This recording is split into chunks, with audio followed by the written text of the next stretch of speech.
It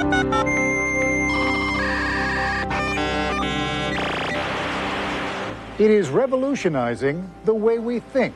It's not just a perception of change. Change really is happening faster than it's ever happened before.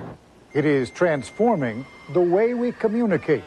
It's possible to now be part of a community on the internet, for example, and share meaningful and important experiences with other people that you've never seen in the flesh. It is reshaping the way society is organized. The internet has become a force for democratization because it's become impossible to conceal information from anywhere in the world. If we just sit back and watch, the technology will roll over us. Tonight, revolution in a box, the dawning digital age.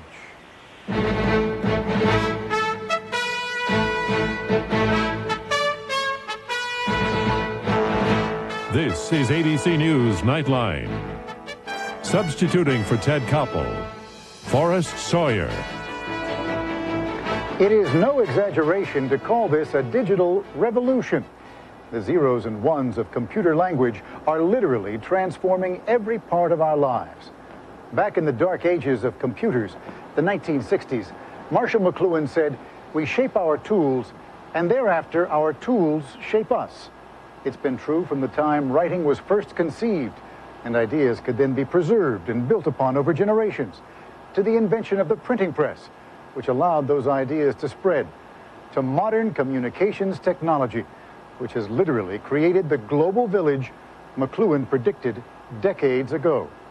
Over all those centuries, the rate of change in our lives has grown faster and faster, until today, when it seems we can barely catch our breath. 150 years ago, we were a nation of farmers, and just 4% of us processed information for a living. Today, moving information around, just information, accounts for an enormous part of the U.S. gross national product. We hear about the latest computer technology, a new chip that will hold 1,000 times more information than the ones we have now, and we marvel. But we don't know what it means. How will it make our lives different? Is the change it will bring really good for us? Over the next 14 weeks, Nightline will look at those questions and more. How this revolution affects the education of our children, how it's dramatically restructuring the economy, medicine, the very ways we go about our daily lives. But tonight, let's slow down the breathtaking pace of all this change for just a few minutes and consider where it seems to be taking us, what we should worry about and hope for. To do that, we've come to the Newseum, an interactive museum of journalism just outside Washington. Earlier this evening, we brought together 4 people who are themselves part of the revolution. To begin with, I introduce 2 of my colleagues at Disney. In the interest of fairness, I should say that Disney is the parent company of ABC. Bran Farron is the Executive Vice President of Creative Technology for what is known as Imagineering. Danny Hillis is a Disney Fellow and Vice President of Research and Development. Paul Sappho is a technology forecaster and director of the Institute for the Future, and he joins us from our San Francisco bureau. Good evening, and Forrest. Marshall Brickman is a writer and film director and joins me in not working specifically on shaping future technologies, but you got a lot of concerns, I'll bet, Marshall. And he joins us from our New York studios. Danny, if I could begin with you, you know that old joke, I think I'm living my life in the fast lane, but I'm being towed. I have the feeling that there are a lot of us, particularly in the past 4 or 5 years, who are feeling more and more like that. The change that's happening is starting to get to be overwhelming. Yeah, well, I think it's not just a perception of change. Change really is happening faster than it's ever happened before. And computers actually double in speed every 18 months. No technology in human history has ever sped up that fast. So that means that they're 1,000 times faster than they were a decade ago. So that kind of speed of change, we're just not set up to handle. People can only change so fast. So, Paul Sappho, if you're a technology forecaster, it seems to me you've got a pretty tough job. It's not so hard. If you focus on change, you miss the point. What makes this moment in time seem so terrifying to us all is not change per se, but the choice that the new technologies present for us. McLuhan hit a large nail not quite on the head. It's not that first we invent our technologies and then our technologies reinvent us, but rather first we invent our technologies and then we turn around and we use our own technologies to reinvent ourselves.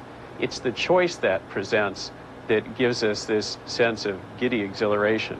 You know, Brian, when we have these kinds of conversations, whether I'm taking part in them or just listening, I come away not satisfied because there's a lot of, it's so big, it is going to change your life, and guess what's coming down the road? But I don't feel that I come out of it having gotten a handle on what really is afoot. I think of it as a message is that it's okay to be confused. And what's happening now... Are you confused? I'm confused, and at the same time, I often take comfort in that confusion, because what is happening is so many different fields are having micro epiphanies. They're at a stage where people are realizing that there is dramatic impact possible, and at the same time, it's additive impact. What's going on in computer technology is merging with what's going on in new forms of communication in something we call the internet. And even though these technologies seem to be happening overnight, it actually takes 10 to 15 years for even something like cellular telephones or compact discs, which happened overnight, to really take root. What's exciting now is it's happening in 100 different fields all at the same time. Marshall, you and I are a little bit in the same boat, I would say. We don't really work in this field, but we are having to deal with it. I've had to figure out email. I've had to try to find people's addresses, and it's not easy for an old guy like me. Has it been easy for you?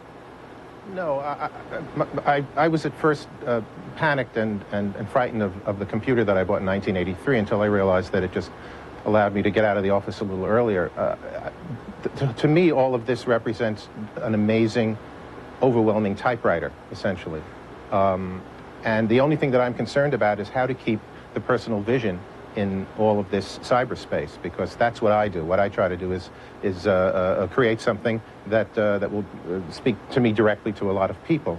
People just simply don't welcome change. If you look at the impact that word processing had on the way people write, it was resisted.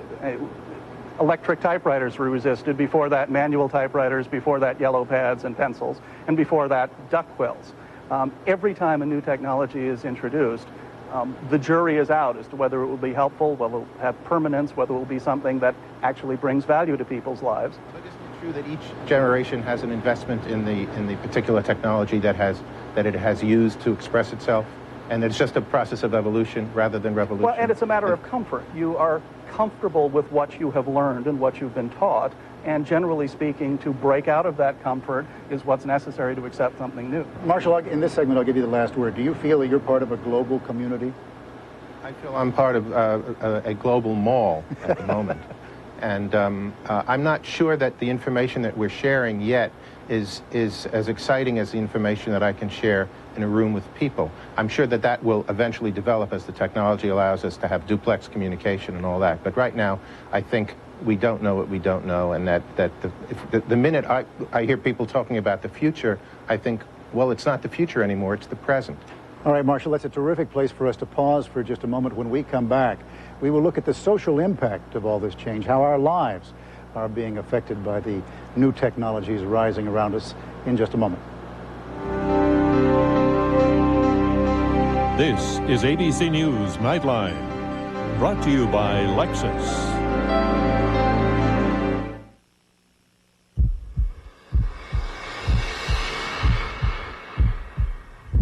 Its beauty will draw you in. Its new engine will pump the bowels of your heart.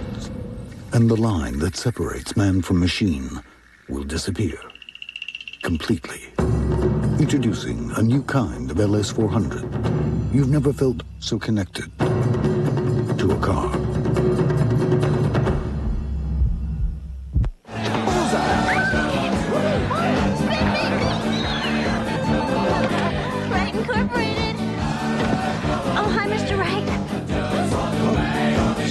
Just 1 minute. Hello, everyone. I've had to cut my vacation short. I'll be in the office in 10 minutes. See you then. Ericsson mobile phones. That's the power of voice. I just love doing that. Tomorrow, imagine being turned away from an emergency room because of your HMO. It's happening all over the country. Watch ABC's World News Tonight with Peter Jennings tomorrow. I'm Ann Holt. And I'm Reba McEntire. Education has always been a big part of my life. My grandmother and mother were both teachers. Now I'm teaming up with News 2 to teach you about Schools Now. Middle Tennessee School Kids are selling these Schools Now coupon books. For a $12 donation, you'll get more than $3,000 worth of savings on everything from gas to clothes. Plus, you'll help our schools buy needed books, computers, and supplies. So look for the Schools Now coupon book. It's a great deal for you and your kids. Stop. Don't pay retail prices for your computer needs. Come to the Computer Show and Sale Saturday and Sunday in Nashville. So you can't go to any other one place and find this many different products in one location. Single chip, full computer, Super VGA, CD-ROM. At the Computer Show and Sale this weekend. Millions in merchandise, lots of friendly help. Prices so low they blow the stores away. This Saturday and Sunday at Tennessee State Fairgrounds in Nashville.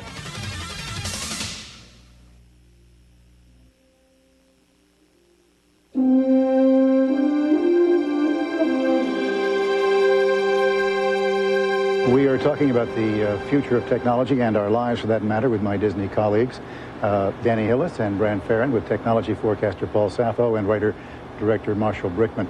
Marshall, just a moment ago you said you don't feel so much like you're in a global village as a global mall. Now, what do you mean? I'd like to see some more specific values, and I'd like to get a sense of less commercialism about it all. There seems to be a sense of trying to grab up pieces of the market, rather than to do perhaps this will sound terrible, a more philosophical contemplation of how this is going to make the lives of individuals better. I'm not sure that people in this world that we're in right now, where it's underpinned by capitalism, are about trying to figure out how to make your life better so much as they are working on their own self-interests. Yes? I think is that actually... I mean, it's what our whole system is built on. Well, it causes progress to happen. And in the short run, it causes bad things to happen. So if you look at how technology is being used right now, when a new technology is developed, the first thing it gets used for is making rich people richer and making strong people stronger. And that's certainly happened with computer technology. But over the long run, it has a tendency to make everybody's lives better. Marshall, you said something in the commercial break that rang well with me. You said, really what I want to know is, how's this going to affect my life? What were you exactly getting at? Well, there's a lot of prognostication going on, how that we as a society are going to be affected. I think that that's an anthropological or sociological point of view, which I can't connect with exactly, because I have a life, I have a family, I have 2 daughters in school, I need to earn a certain amount of money, I need to have a certain amount of fun. The internet and the cyber revolution is really not taking up an enormous amount of my perception, an enormous amount of my energy right now. It's interesting, it's kind of, for me, a gimmick, and I think that's probably true of most people. And it's fascinating to see it develop, but it's not my whole life. And I just would like to know what the futurists hold for me or for my daughters in the next 20 or 30 years, how their lives will be different, significantly. Paul, can you dare to take a stab at that one? Well, I think all the prognostications we hear are really people throwing proposals into our culture and saying, do you want to do this? Do you want to do that? Right now, we've barely even begun. The internet is still synonymous mostly with email, which is the most quaint, old-fashioned activity you can think of doing with computers. And it took us 20 years to get people to accept email. And all the seeming predictions are really proposals that we're all deciding, well, do we want to do that, or should we ignore it? Do we want to take this in another direction? Well, I think part of it is that what we're talking about here is technology as a new form of telephone. And actually, the technology has been changing underneath us in ways that we haven't even seen. I mean, there are computers all over the place. Well, but the question is, when you take the computer and you put it on the internet, is that combination going to be something that is a technology like Citizens Band Radio, which is a flash in the pan, it's a huge hit, and then it disappears?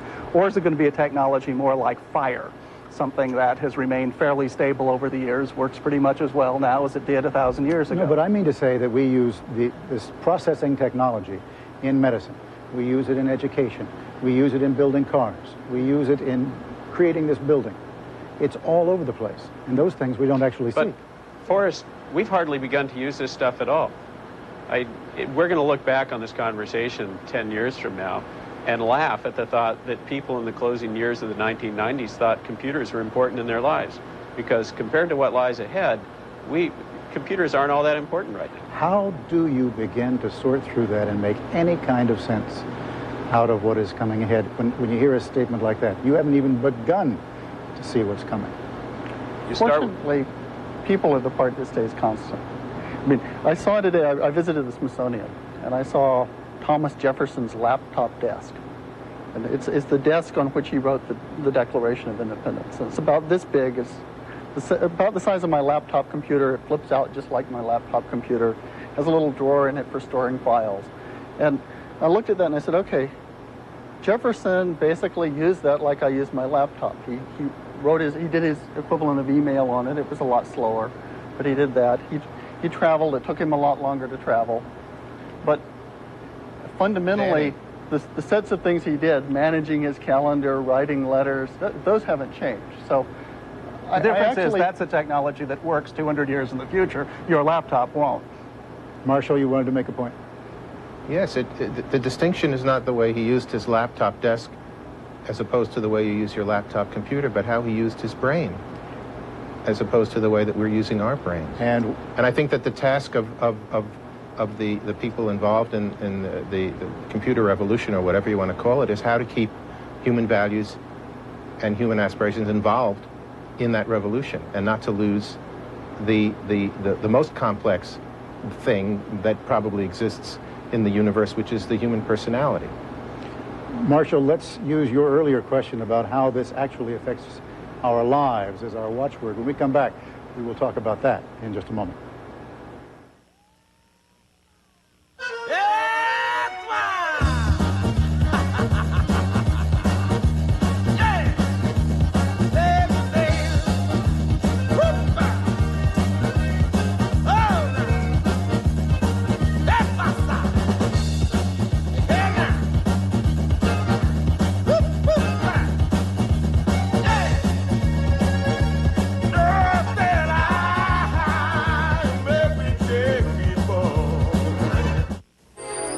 Imagine this.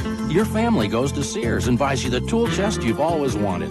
That 15-drawer Craftsman, so big you might not be able to fill it. And that's not all. They buy a treadmill that doubles as a weight bench. You run, you pump iron, you feel like a champion in no time at all.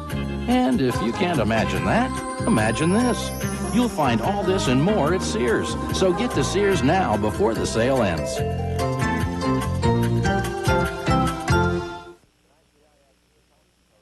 Tonight, VI asked Leah Thompson, Terry Jeffrey, Dick Wolf, and Joan Rivers, would they become gay to get their own sitcom? Politically Incorrect with Bill Maher, coming up on ABC Late Night. I love football, especially Tennessee football. There are two ways to get an up-close view of the Vols. Option one, watch the Phil Fulmer Show. Good play on both sides of the ball. Option two, get out and join the team. If you get an opportunity, you got to make the play. I chose option two. Bad decision. I should have been watching the Phil Fulmer Show. The view is guaranteed to be better than this and a lot less painful. Sponsored by Baptist Hospital and the Tennessee Sports Fan. Hey, we're not making any speeches, not kissing any babies, but it's a heck of a campaign. Hi, folks. I'm Dave Wolf. And I'm Ava Harvey at Rivergate Toyota in Madison. Look, we're talking about Campaign 97, folks, and that simply means we got super closeout prices on every 97 car, truck, and van in our giant inventory. And hey, with the construction going on, we really need to sell some cars. You're right, Dan. Choose America's #1 car, a new Camry LE like this one, for only $199 a month. Or grab a rugged new 4-runner like this one, folks, and pay just $299 a month. That's Rivergate Toyota, 1520 North Gallatin Road. Hey, you come and see us. Dawn is a special time at Chapel Hill. I usually get up about 5:30. Some days we may be planting soybeans, some days we may be harvesting wheat. For Clarence Powell, nothing's more important than the weather. This has been the wettest year that I have ever seen. Maybe that makes Storm Tracker 2000 that much more valuable. Storm Tracker 2000, it'll tell us when the storm may hit and the severity of it. You need to use that as a tool. Storm Tracker 2000, only on News 2.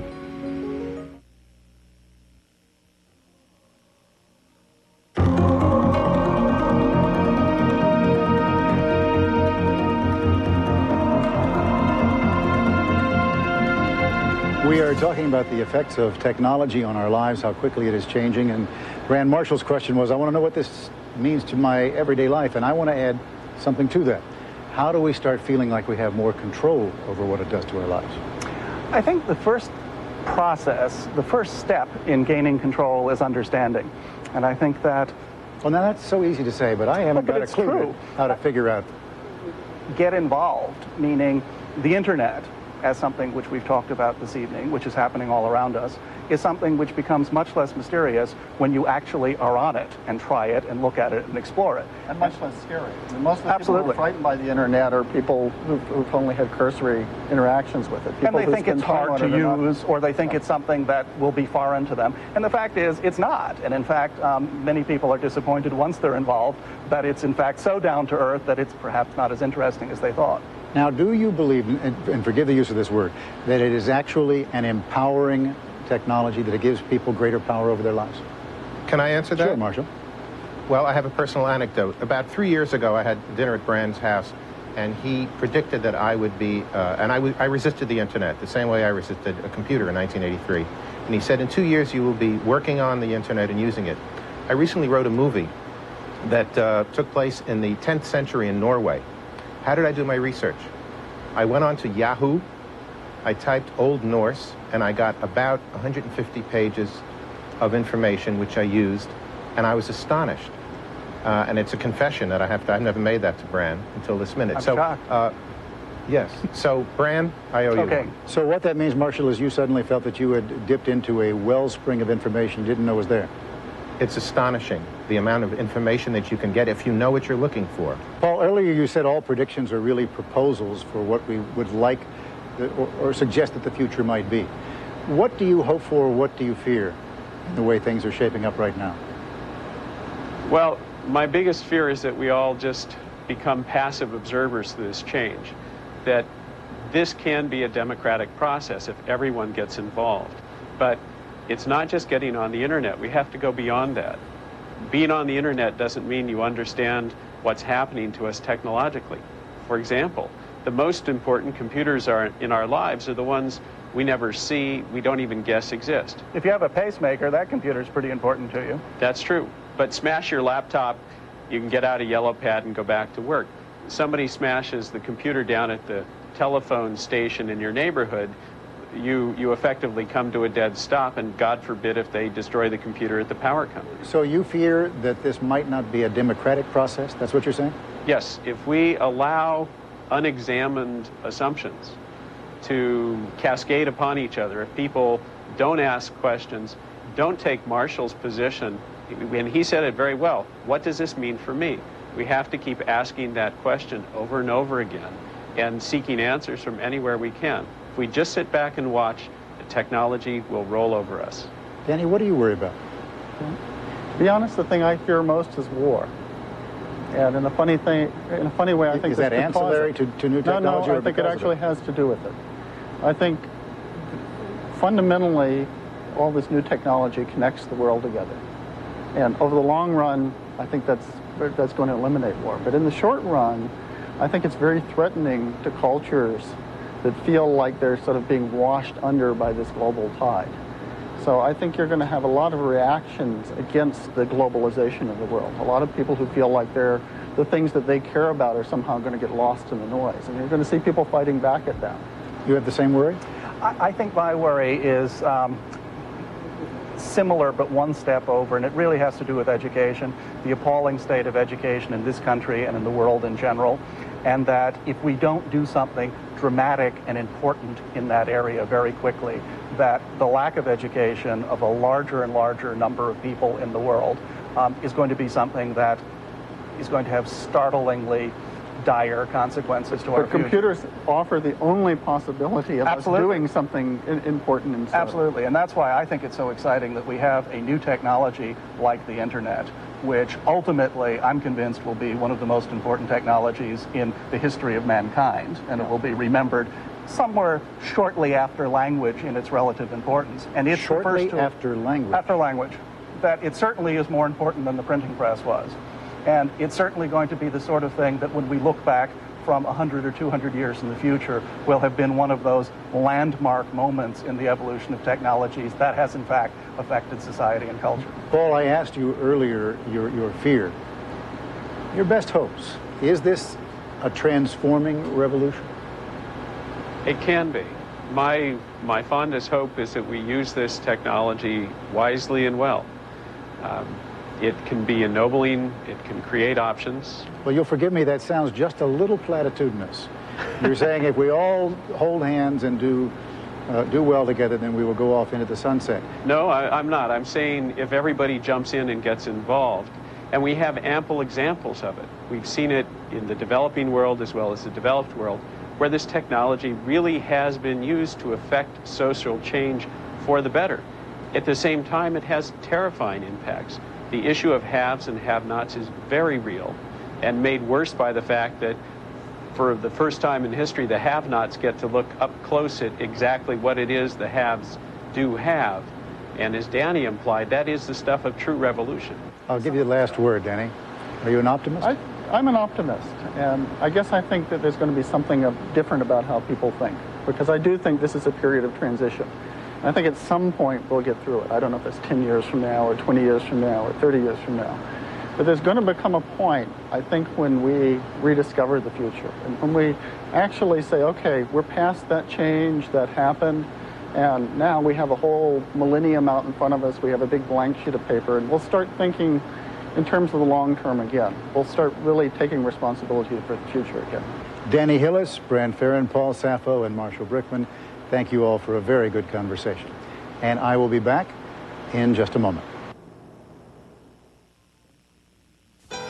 Everything you've ever thought about quitting smoking is about to change, because today there are new ways to help reduce your urge to smoke, different from anything you may have tried before. Not a patch, not a gum, but medicines only your doctor can prescribe to help separate you from your cigarettes. See your doctor about the new ways that can help you quit smoking. For more information, call 1-888-959-STOP and get ready for success.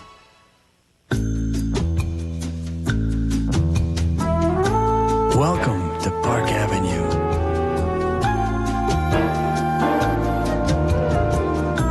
A place where simple elegance resides. A place where the power of understatement is understood. Welcome to the all-new Park Avenue by Buick. The power of understatement. Your nephew. What could he be up to right now? Hanging out, pondering the mysteries of the universe, growing up much too fast. Well, now's the perfect time to find out. MCI introduces 5-cent Sundays. 5 cents a minute. Every minute of every Sunday, if you're an MCI customer. And if not, call 1-800-SUNDAYS to become one. From the creator of Hill Street Blues, LA Law, and NYPD Blue. A new drama with memorable characters, the kind you expect from Bochco. The man was a public figure. Top-level security specialists. Many times, the perpetrator will return to the scene of the crime. They go where the cops can't. I want 24-hour armed guards. Let's start with the bedroom. Jim Belushi. That guy's wife was cheating on him. James Remar. With you. Total Security. ABC 1 week from Saturday. I'm Ann Holt. And I'm Reba McIntyre. Education has always been a big part of my life. My grandmother and mother were both teachers. Now I'm teaming up with News 2 to teach you about Schools Now. Middle Tennessee school kids are selling these Schools Now coupon books. For a $12 donation, you'll get more than $3,000 worth of savings on everything from gas to clothes. Plus, you'll help our schools buy needed books, computers, and supplies. So look for the Schools Now coupon book. It's a great deal for you and your kids.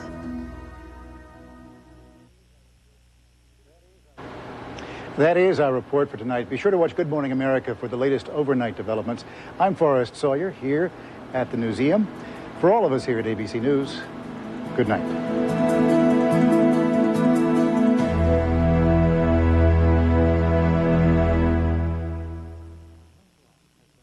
Nightline has been a presentation of ABC News. More Americans get their news from ABC News than from any other source. ABC News, now always on.